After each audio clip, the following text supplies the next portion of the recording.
کچھ لوگ پوچھتے ہیں کہ عموماً ایسا ہوتا ہے، اور ہم نے بھی دیکھا ہے محلوں میں، آپ اپنے یہاں دیکھ لیجئے گا کہ پورے سال لوگ اپنی داڑھی ترشواتے رہتے ہیں، کٹواتے رہتے ہیں، چھوٹی رکھتے ہیں۔ جب رمضان قریب آنے لگتا ہے تو اب وہ داڑھی کٹوانا چھوڑ دیتے ہیں، اور ایک آدھ مہینے کے بعد رمضان آتا ہے، تراویح کے امام بن جاتے ہیں، جہاں عید کا چاند نظر آیا وہی پچھلی روش پہ چلنے لگتے ہیں اور داڑھیاں ترشوانے لگتے ہیں، کٹوانے لگتے ہیں۔ تو کیا ایسے شخص کے پیچھے تراویح کی نماز پڑھنی درست ہے؟ جواباً عرض یہ ہے کہ درست نہیں ہے۔ ایسے شخص کے پیچھے نماز مکروہ تحریمی ہوتی ہے،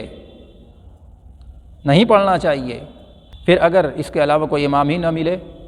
تو جواباً عرض یہ ہے کہ کوئی باشرع ایسا امام جو علم تر کیف سے آپ کو پڑھا سکے اس کے پیچھے پڑھیے، اس داڑھی کٹوانے والے کے پیچھے نہ پڑھیے۔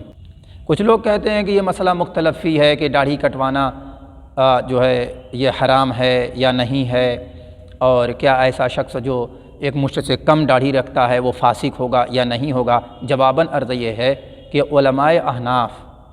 جو دیوبند سے تعلق رکھتے ہیں، اکابر علماء دیوبند پر اعتماد اور بھروسہ کرتے ہیں، اور جو اس طرح کے مرکزی ادارے ہیں، تو ان کے یہاں یہ مسئلہ مختلف ہی نہیں ہے، اس لیے ان کے ماننے والے لوگ ادھر ادھر نہ جائیں۔ دارالعلوم دیوبند کا بھی یہی فتویٰ ہے، مظاہر سہارنپور کا یہی فتویٰ ہے، مدرسہ شاہی مراد آباد کا یہی فتویٰ ہے، دارالعلوم ندوۃ العلماء لکھنؤ کا یہی فتویٰ ہے، دارالعلوم کراچی کا یہی فتویٰ ہے، جامعہ علوم اسلامیہ علامہ یوسف بن نوری ٹاؤن کراچی کا یہی فتویٰ ہے، جامعہ فاروقیہ کا یہی فتویٰ ہے، اسی طریقے سے جامعۃ الرشید کا یہی فتویٰ ہے، اور دیگر جو مرکزی ادارے علماء احناف دیوبند کی طرف منسوب ہیں ان تمام اداروں کا یہی فتویٰ ہے۔ ایک سوال یہ ہے کہ ایک آدمی توبہ کر لیا ہے داڑھی کٹانے سے،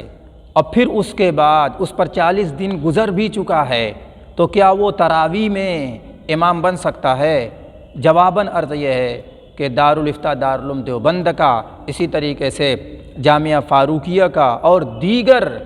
بڑے بڑے اداروں کا فتویٰ یہ ہے کہ ایسے شخص کو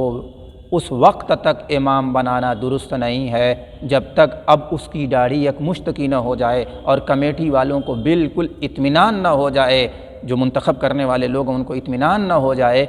اور یہ میں اسکرین پہ فتویٰ بھی لگا دوں گا دارالعلوم دیوبند کا، اسی طریقے سے جامعہ فاروقیہ کا اور دیگر ایک اداروں کا فتویٰ بھی لگا دوں گا، آپ دیکھ لیں گے، یہ میری اپنی ذاتی رائے صرف نہیں ہے۔